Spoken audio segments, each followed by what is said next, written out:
Hey everybody, welcome back to the channel. Welcome back to this month's O.C.D gaming news. And girl, there is a lot to talk about, so let's get to it. First things first, I have to give a special shout out to my beloved Patreons who support me at the infected level. Big shout out to D Cells, Sven Jacobs, Dave934, Daniel Kelly, Cody Neff Rogers, and Taylor Wall. Thank you for supporting the struggle.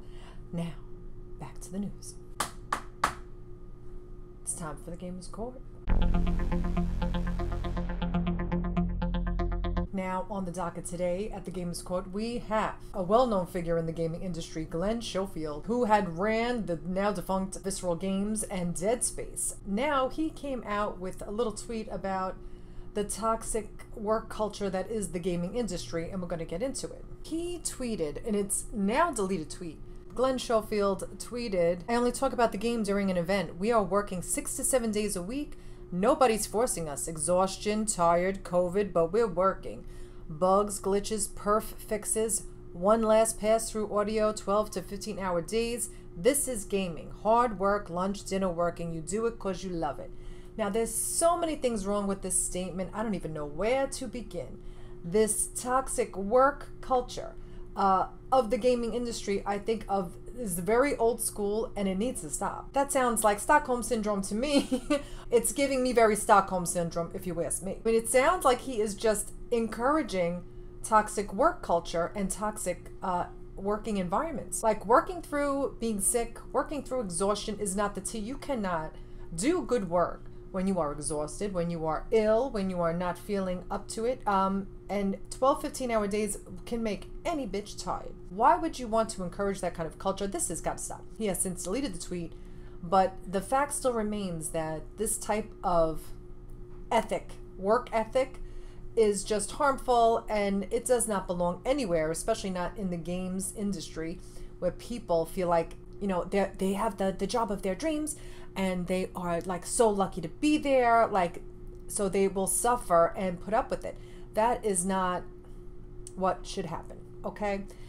We don't want games to be made that way. I know I don't want games to be made that way. We care about the people behind the games as well, and that goes for every industry. Don't work your people to the bone, bitch. He did specifically state that nobody was being forced to work quite that much, however. Crunch culture has been stated to manifest in more implicit ways, such as an internal responsibility from the team to put as much effort in as everybody else and not fall behind the set schedule. Now, I have worked at jobs where it's been like, oh, we're staying 12 hours. You don't have to stay. And if you, that is the culture of the office, and that is the culture of the business. And if you are the one leaving after 8, 9, 10, 11 hours and everybody's still there, you know that that's not going to go over. It engenders this toxic work environment, and we are not about it. I hope that he rethinks his toxic work environment and his cult and the culture where he is, and realize that this is not the tea. This is not how you get people to work through. This is why people burn out so quickly in the games industry. Get it together and let your people have a life, and they will bring more to your company and your games than if you have ever had to force them. And that's my ruling, bitch. Now, get out of my courtroom. Next case. Now, there's so many top stories this month. There's so many incredible stories that happened this month. There's a lot to talk about. But my favorite top story that I have been waiting, I even talked about it in last month's O.C.D gaming news, that I was dying, could not wait for HBO to give us a teaser for The Last of Us, and they did not disappoint. HBO finally released the teaser trailer for the new shows coming out in 2023, and it was everything, bitch. Everything. On August 21st, they released the trailer. We got to see Joel and Ellie. We saw so many iconic moments from the game already together. The winter chapter, we saw them in winter. We saw them in the Pittsburgh from the sniper's nest, where Joel gives Ellie the gun, but it looks like it's going to be in a different part. It's not going to be Pittsburgh. It just looked incredible. I got the chills when I saw it. I was not ready. I cannot wait to see it. 2023. I know a lot of people have been asking me if I will be doing a watch along. Sadly, I cannot be doing any watch alongs, anything to do with HBO. They will take my channel down immediately, bitch. But I will be doing a review every week, talking about the show the day after it airs. And we're going to all commiserate together. We're all going to talk about it. We're all going to get into it. We're going to have a good time talking about it and dissecting it and talking about all the things that happen in the show. and I'm really, really excited for it. I can't wait. So watch for that every week. I will be. This will be the place to be to talk about The Last of Us HBO series every week. I'm so excited for it. It looks so gorgeous. All the things I'm hearing about it is that they really paid so much respect to the game and the characters, and it's going to be incredible. So buckle up, bitch. It's almost time for Outbreak Day. First part of this O.C.D news is going to be all about The Last of Us. I'm sorry, so much shit happened. So much Last of Us news happened in the past month. So we're going to talk about it. Okay, I swear there's other news coming, I swear. Last of Us Part 1 was released this month. I am getting my life replaying it on the PlayStation 5. And if you remember, I'm going to call myself out here. When they first announced that they were going to be making a remake of The Last of Us, me being one of the biggest Last of Us fans, and I've played that game hundreds, thousands of times. I played it so much. I'm like, we don't need it on the PS5. We don't need to remake work on the new IP. Give us some new IP, please. And then, bitch, I had to eat my words, because once I saw it on the PlayStation 5, I lost my mind. It looks so gorgeous. It is 2 generations. You would never even know it was 2 generations old. It still holds up. It looks gorgeous. They really rebuilt it from the ground up. I'm playing it right now on the channel. And if you want to see every little thing that they changed and they did, I call it out everywhere I see it. They did change a lot of little things in it, and I'm getting my life. I can't get enough of it. I'm so happy they did this. I am eating my words. I was wrong. Boy, was I wrong. Okay, so it is everything. I love playing it. I'm so happy they remade it. And not only did they do such a great job with The Last of Us Part 1, an eagle-eyed player spotted some concept art that could be a leak, could be an Easter egg for their upcoming new IP. Let's talk about it. God bless you, Daisy. Let's talk about it. Daisy wants to talk about it too. And this is a potential Easter egg for The Last of Us, for Naughty Dog, because you know they love to leave Easter eggs, and you know, about their future games. Like in Uncharted 3, they left an Easter egg for The Last of Us newspaper, talking about the cordyceps infection. Everyone is talking about it, thinking that this might be the new IP that they are working on. What do you guys think? Do you think that this is just there to throw us off?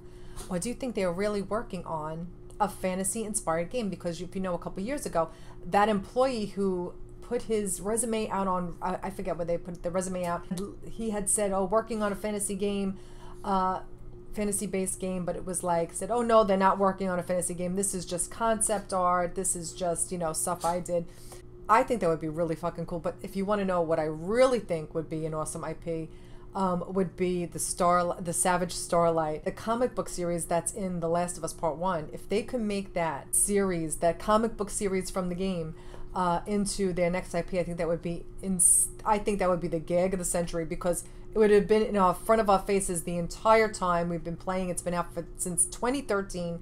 The Savage Starlight series could be a video game all on its own, and I think with Miss Daniela Starr, it would be everything. I would love to see that in a series. Okay, whatever it's going to be, we know it's going to be good, but let's just hope that we hear something soon about it.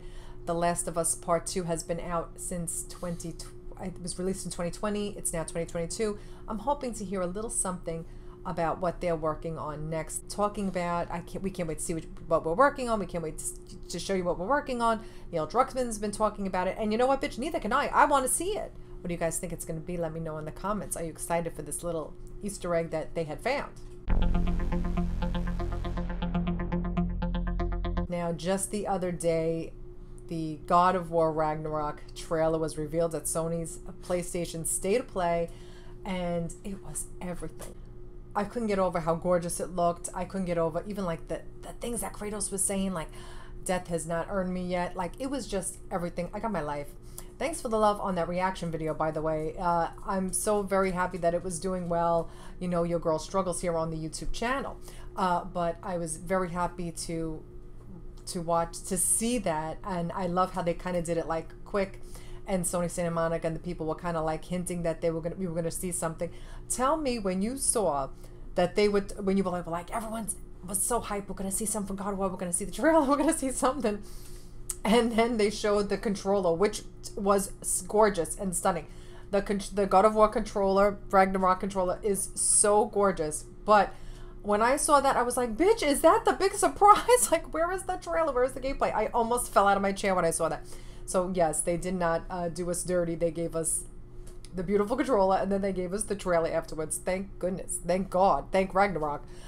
Thank Thor, because that trailer was everything. What did you think about it? I know I'm seeing a lot of positive comments on the channel. It's getting closer to release date, November 9th. Please watch for it on my channel. I'll be playing it until the bitter end, bitch. I can't wait to see it. It looks stunning. Now, you know that I am so hyped and so excited to play A Plague Tale Requiem. It comes out October 18th, and the game has officially gone gold. I'm so excited. I can't wait to play it on my channel. October 18th, please look for it on my channel. I loved A Plague Tale Innocence. I can't wait to get my hands on A Plague Tale Requiem. So many good games coming out, ending off the year in an incredible way. I'm so psyched. I can't wait to play it. Will you be playing it? I can't wait to see all those rats, bitch. I'm so excited to see Amicia go savage again. The savagery, bitch. She is not to be played with. She means fucking business. Now, it has been alleged that they are making a movie about Days Gone. I know, I was shook too. I was shook too. I could not believe when I saw that. I was like, we're getting a movie for Days Gone? Let me tell you something. The internet went freaking wild. Wild. First, there was the camp of people saying, movie, what about a sequel? Now, we know there's not going to be a sequel because John Garvin, Jeff Ross, Eric Jensen, like everybody has, you know, the band has broken up, okay? The lead guitarists have left the band. There ain't going to be no Days Gone 2. Unfortunately for me, because, you know, I love that game so much and I love it.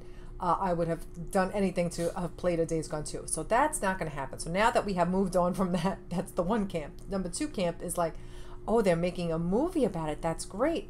Can't wait to see Sam Witwer play. Then the word came out about who they were planning on to play Deacons. Allegedly, this is all alleged. This is not written in stone yet. That they were planning on who was going to play Deacon St. John. And it was not Sam Witwer. And camp number two, including me, went wild. He is Deacon St. John. He looks like Deacon St. John. His mannerisms, everything make him Deacon St. John. Now, I don't even, no shade to the actor they picked. Like, I'm not sending any hate to him or anyone involved in this movie. I'm happy that Days Gone is getting the love. Like, that's camp number three. Camp number three are the people who are just happy that Days Gone is getting the love and the respect that she deserves, okay? It's what she deserves, okay? She deserves all the praise and all the respect because that game is everything. But this poor, now everyone had something to say. John Garvin, and even the man Sam Witwer himself. Like that, Jim Peary better be playing as Booze Man, because he is the Booze Man. He's iconic act. Like, I love Jim Peary. I love his acting, and I want to see more of him everywhere all the time. Like, him and Sam Witwer together would have been iconic. That's just my opinion. I am not in the business, but I loved to see them together on screen. 100% yes. Mongrels for life. So Sam Witwer finally, I think it was like a day or two after he came out talking about it, he responded in the most Sam Witwer way ever. Hey guys, what I missed? Been busy shooting a video game adaptation of Outlander. Haven't seen the show. Here it's great. Now, the actor is the actor from the Outlander show, so he was doing a little switcheroo. Like, no shade to the actor. I'm sure he's a lovely person. But in my heart, Deacon St. John will always be Sam Witwer. No shade to him, and no shade to the actor himself. But either way, I am very happy that Days Gone is getting the respect that it deserves. And a movie, any love towards Days Gone is a good day in my book. Okay, so shout out to everyone at Ben's Studio. Congratulations to everyone who worked on the game and everyone at the studio now, that hopefully this will come to be. Now, with all the Last of Us Part 1 coming out, Naughty Dog had like a little get-together, a little release party, and Neil Druckmann and Troy Baker had a little fun. Now, at first I didn't realize what Troy Baker was standing in front of. It was a store, and then I realized, oh bitch, it is a golf store. They are playing us, so they are just digging in the knife. They're digging the knife in even deeper that our poor beloved Joel was killed by a golf club and Miss Abby. Okay, so that was scandalous that you took that picture in front of the golf store. We are still traumatized and we are not ready to, we are not over it yet. Okay, so I know I'm not over it yet. So you need to calm down with the sports references and the golf references, because we are not ready for it. We are still mourning. Thank you very much. Now, as if it wasn't bad enough that we couldn't get our hands on the PlayStation 5, I know I'm very lucky that I was able to snatch one when they first put it up for sale. So I was very lucky and very grateful that I got one. So many people still don't have a PS5. And not only to add insult to injury, the prices went up, bitch. They have gone up, the prices, everywhere except the US.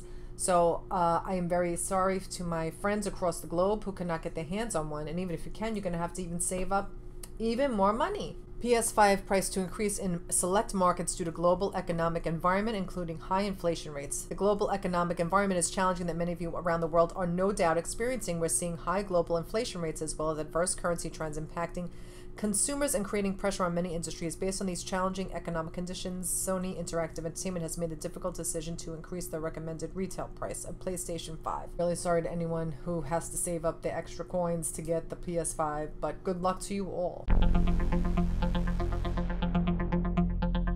Now, Gamescom happened last month. There was so many amazing things that we saw from Gamescom. It was gameplay for Forspoken, the new Dune open world game, The Devil in Me Dark Pictures, which I cannot wait to play. It's coming out soon. I will be playing that on my channel. You know, I love that whole series, The Dark Pictures, The Devil in Me. Coming to check into Hotel Hell, and I can't wait. The long-awaited Dead Island 2 is coming out, guys. I remember years ago when we saw the teaser for it with like the zombie running down the block, is falling apart at the seams. That looked incredible. That looks awesome. I want to play that as well. But my favorite thing that came out of Gamescom was Metal Hellsinger. Bitch, it's on my channel now. I friggin' love that game. I'm not a first-person shooter person, but I said I have to play it because it is so fucking metal. I am going to love it. I'm going to live for it. So I played it. It's on the channel, and it is so much fun to play. And the freaking soundtrack is deadly, bitch. Deadly. Metal Hellsinger had a whole concert, and it was wild, bitch. It was wild. If I could have gone there just to have seen the concert, I would have went. It was everything. So shout out to Metal Hellsinger. That game, it's so much fun. I highly recommend it, but that was my standout from Gamescom. Speaking of Jeff Keighley, at Gamescom, Jeff Keighley announced that the Game Awards will be back on December 8th. They're already plotting, planning, scheming, and conniving the Game Awards, and I can't wait to see. Now, I don't know what the cutoff date is for the Game Awards, what's going to be up for consideration for any kind of awards. They usually have like a cutoff date, but I know God of War Ragnarok is going to be there. I know A Plague Tale is going to be there. I know Horizon Forbidden West. Like, don't y'all forget about Horizon Forbidden West that came out in frickin' February. She is still in my mind. Horizon was still my game of the year. Stray, I'm sure, will be up for a lot of awards. Those are my personal favorites. Horizon Forbidden West and Stray so far. I want to see A Plague Tale up there. I want to see God of War Ragnarok up there as well, getting snatching some trophies. I want to see them all win. Okay, so I'm excited for that. I never miss it. I've watched it every year, and I'll be doing my reactions to it. I can't believe December will be here before we know it. Now, don't forget, I know Jeff Keighley hosts his Game Awards every year in December, but do not forget that I also host the most iconic Game Awards of all time. Every year, I do my own O.C.D Game Awards, and it is messy and it is shenanigans. If you want to watch my old Game Awards, I've done one I think every year since 2015, 2016, I forget. But I think it's every year we get more, the categories get more and more out of control, and you don't want to miss it. So every year, like usually right after Christmas, before New Year's, I put it up, and it takes a lot of time to do. So I hope you guys can watch it and check it out. I do it every year. So there was so many awesome gaming moments this year. It's going to be a little unhinged. So we got to look at the DualSense Edge controller, and it has customizable controls, back buttons, changeable stick caps, and control interface, and more. It's black and sleek and it looks stunning, bitch. Will you be purchasing this gorgeous controller? They also announced a black and gray camouflage controller, which looks sickening as well. So many choices. What are we to do? The new God of War controller too, it's like, oh, we only have one pair of hands. Come on, Sony, give us a break. Savage Game Studios was officially welcomed into the PlayStation family by Hermen Hulst last month. I'm thrilled to welcome Savage Game Studios. They join a new independent PlayStation Studios mobile division whose mission is to reach even more new players around the world. Mikhail and his team are already working on something great. I can't wait till they can show you. So welcome to the fam. Savage Game Studios. PlayStation keeps bringing more and more studios into the fold, which I'm very happy to see. I feel like they let them be independent, but they're still under the safety net of PlayStation, which is great for a small indie studio. As long as they still, I feel like they still let them retain their artistic control, which is amazing. That's what I feel. I am not Hermen Hulst, so I cannot speak for him, but you know what I'm saying. Now it seems that NetEase has acquired Quantic Dream. I was like, I know like last year they had invested in some of Quantic Dream. Now they are completely owned by NetEase. Quantic Dream stated, "We will retain our artistic independence and champion our teams who benefit directly from this new venture." What do you think? They were under a lot of scrutiny for a lot of things a couple years ago, and they've been awful quiet. And we haven't seen anything from them since Detroit Become Human. Now, I would love to see what they're coming out with next, and I was always hoping for a sequel, but I don't think that's going to happen. That's just my opinion. What do you think they're working on? When do you think we will see it? I mean, like 2 years ago on New Year's Eve or New Year's Day, David Cage wrote, "Can't wait to show you what we're working on," or "Good things are happening," or something like that. And so we haven't seen anything yet, bitch.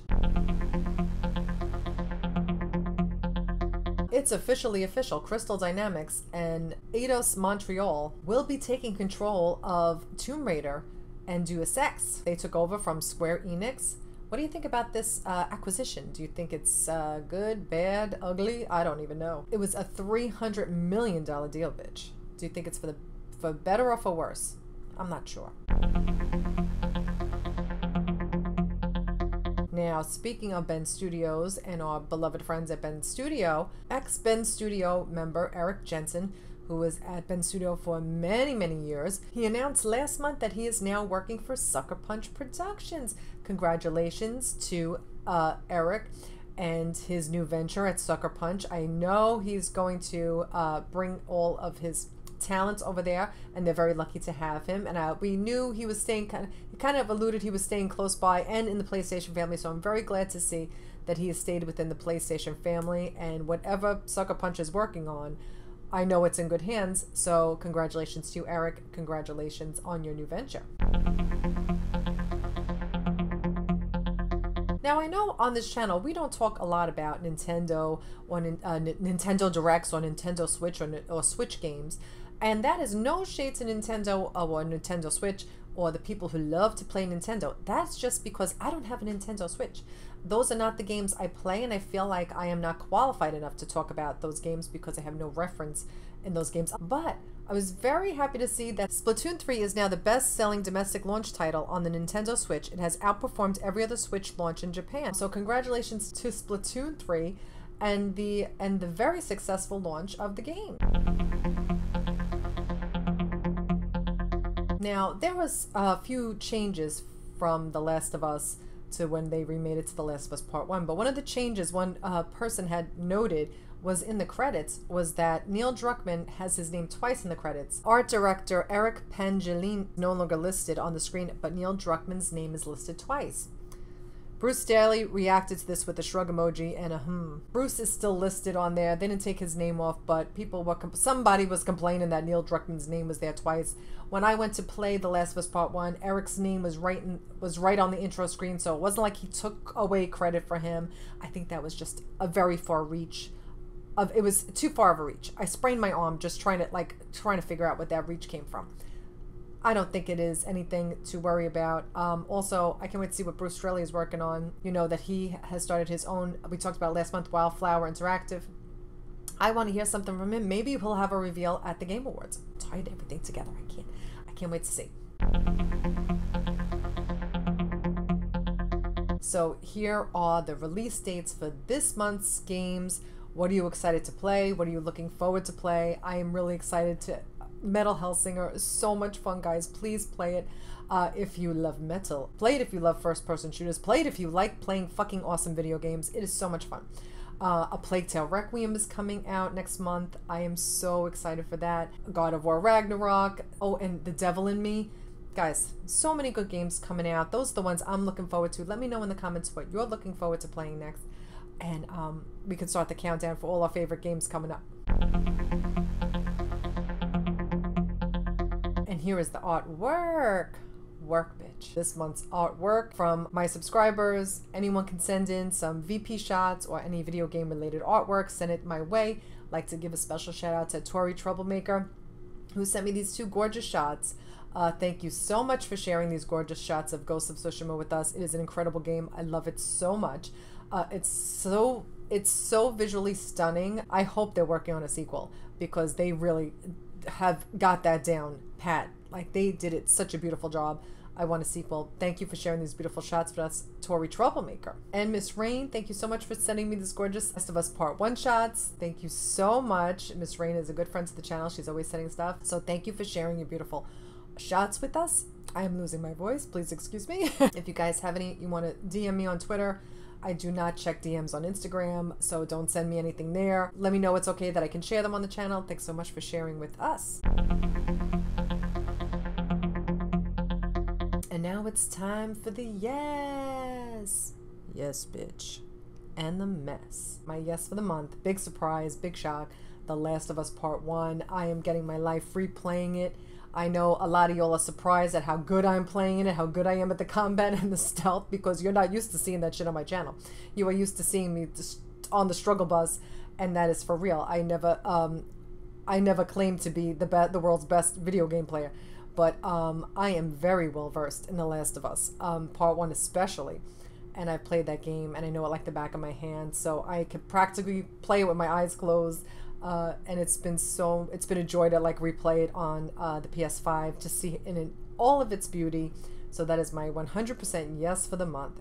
And for my mess of the month are these people running these studios who engender this toxic work culture of work, work, work. Your life is your work. You should be lucky to be working for a video game company. So, like, no, I don't want anyone to send him any hate or anything like that. You know, we're not about that at this channel. This is a teachable moment. Like, please. I think he got the picture, and I think, is working on it, realizing now that that's not the kind of environment you would like to be working under. It's not the kind of environment you want to be working in. It's not healthy. It's not good. You know, I've been preaching about this for years on this channel. Every month I seem to be talking about this.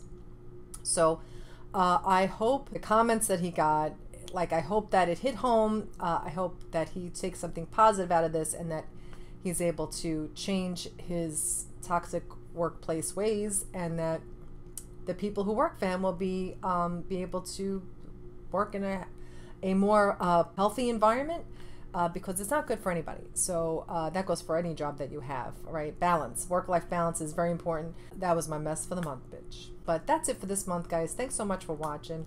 I have lots more Last of Us already scheduled to go up. I've been churning out these videos. I've been trying to do long videos for you guys. Please keep a lookout for my 2 video game makeup cosplays. One is already recorded and scheduled.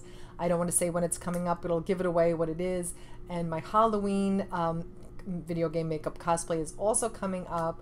I'm working real hard on it. You see Miss Denise in the background back there. Miss Denise, I had to put what I was working on aside so you guys wouldn't have any clues to what I'm working on. But so that is, I'm so excited for that. And there's more coming up next year. So I really appreciate any love and support you can show for those videos. So much time, so much work goes into it. It's crazy, but I just love creating these looks for these video games. It just gets, like, I have to put my excitement somewhere. Like, I'm so excited for the games to come out. I don't know what to do. Like, I have to do something, like, to keep myself busy dreaming about the games coming out. So anyway, thanks so much for being here. If you like this video and my motherfucking shenanigans, please leave a girl a like, share, subscribe, leave me a comment. Thanks so much for watching, and I'll be back with more. What are the chances of this black lipstick not winding up on my teeth during this recording? Slim to none. Hold on, Tim of Legend just liked one of my tweets with Miss Daniela Starr. Oh my god, my hair.